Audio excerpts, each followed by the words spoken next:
ये गलत परंपराएं। भाई कोई मर गया, आपने भी सुना होगा कि कोई परिवार में ऐसा होता है कि कोई मर जाए तो 1 साल तक वो लोग पूजा पाठ नहीं करते। उनसे एक सवाल पूछो कि तुमने 1 साल के लिए पूजा पाठ बंद कर दी किसी के मरने पर, तो क्या 1 साल तक तुमने झूठ बोलना बंद किया, छल करना बंद किया, कपट करना बंद किया, निंदा करनी बंद की, चुगली करना बंद किया, गलत काम तो तुमने छोड़े नहीं। एक अच्छा काम, मंदिर जाना अच्छा काम था, वो छोड़ के बैठ गए, इससे क्या फायदा? कौन सी समझदारी है? ये जो परंपराएं हैं आपने बाप दादों, आप क्या कहते हैं ये तो हमारी परंपरा है महाराज जी, बाप दादों से चली आ रही है। अरे बाप दादों ने कुछ रूल्स गलत बनाए हैं, कुछ गलत परंपराएं समाज में घुसी है। जैसे देवी देवताओं के मंदिरों में कुछ लोग बकरे की बलि चढ़ाते हैं और कहते हैं ये तो हमारी परंपरा है, हमारी देवी को बलि चढ़ती है, हमारी कुल देवी को, कुल देवता को। ऐसे देवी देवताओं के नाम पर बकरों की बलि चढ़ाते हैं और वो कहते हैं कि हमारी परंपरा में ऐसा है। ये सारी परंपराएं गलत। यदि आपकी भी ऐसी परंपराएं हैं तो ये बिल्कुल गलत, मतलब गलत। ऐसी गलत परंपराओं को छोड़कर और सही परंपराओं को अपनाइए। भगवान ने भी नंद बाबा के वंश में जो परंपरा चली आ रही थी इंद्र की पूजा, वो इंद्र की पूजा की परंपरा बंद कराई और गिरिराज जी की पूजा सही थी, वो परंपरा स्टार्ट कराई। भगवान ने गिरिराज जी का पूजन स्टार्ट कराया। इसलिए आप भी अपने, आप में से कितने लोगों के घर ये गलत परंपराएं चल रही है?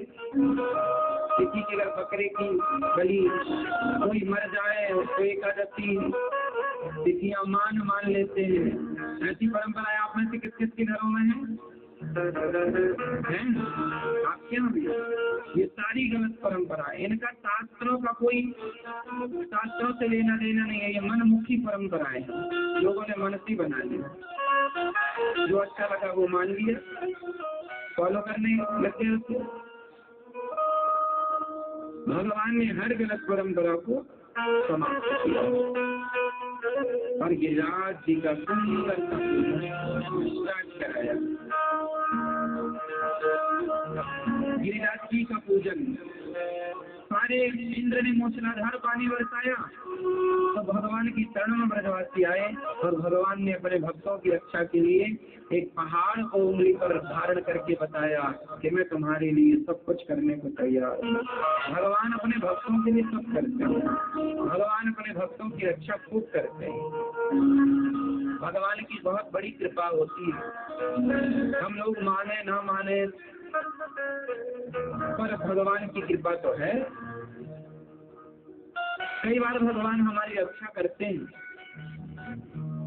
पर हम लोगों को लगता नहीं, हम लोगों को लगता पता नहीं भगवान रक्षा किया कि नहीं। देखो कई बार हम लोग ना मरते बचते हैं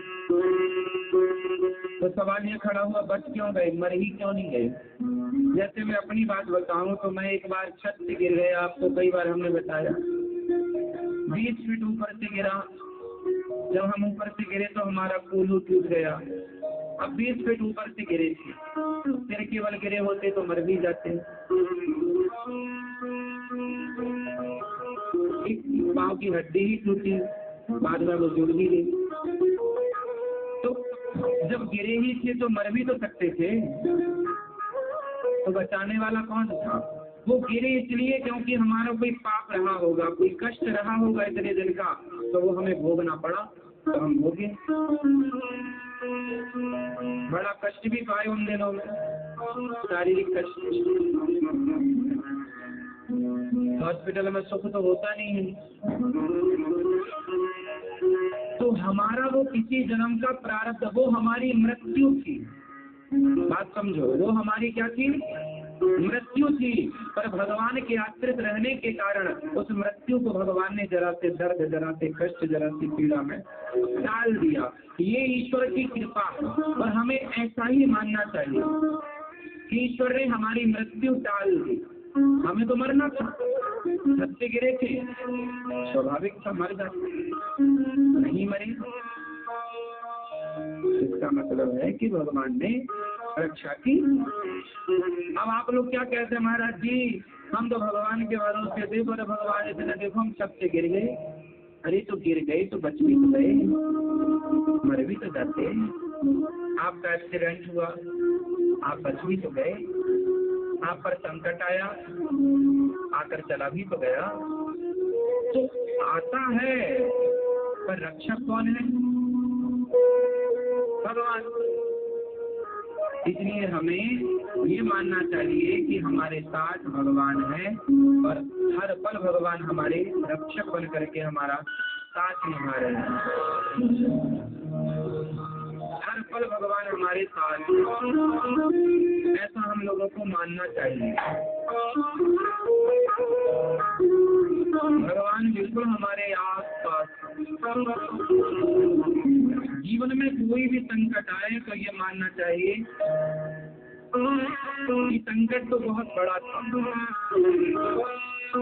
जरा से में टल गया। और भगवान को याद करना चाहिए। भगवान ने गिरिराज जी को उठाकर सारे भक्तों की रक्षा की। और गिरिराज जी का मतलब है गोवर्धन। गोवर्धन का मतलब है गाय का वर्धन। गाय का वर्धन का मतलब है भगवान गायों की सेवा करने का मैसेज दे रहे हैं कि यदि आप स्वस्थ रहना चाहते हो, आप सुखी रहना चाहते हो, आप मस्त रहना चाहते हो, तो गायों की सेवा करो। किसकी सेवा करो? गायों की। गौ माता की सेवा करनी चाहिए सबको।